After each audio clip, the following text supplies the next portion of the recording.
All right, guys, welcome to week 3. On week 3, we're actually going to be doing 2 letters. We're going to be doing D and P, capital letters. So what you're going to need for letters D and P this week, if you have a supply bag, the only additional things you're going to need are some scissors,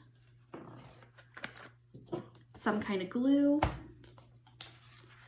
something to color with, and preferably a pencil.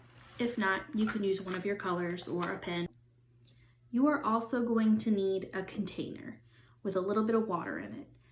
You don't have to put the water in until you're ready to actually do the activity, but any container kind of about this size that it really just has to be big enough that the kid can fit their hand in to dip the sponge. So even if it's much smaller, but maybe not as deep, and they can just kind of dip it like this, that's fine. They do not need a whole lot. If you do not have a supply bag, you're going to need all of those things still. But in addition, you're going to need some construction paper.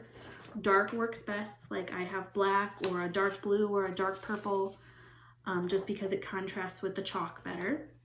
And you're going to need to cut it in half this way, and then in half this way, so that you have fourths. And each child that you're going to work with is going to get 2 of those. One for letter D, one for letter P. You will also need a tiny sponge. I wound up picking up a big sponge because it's all I could find. And I just cut it really small, like the size of your thumbnail is a pretty good size, roughly.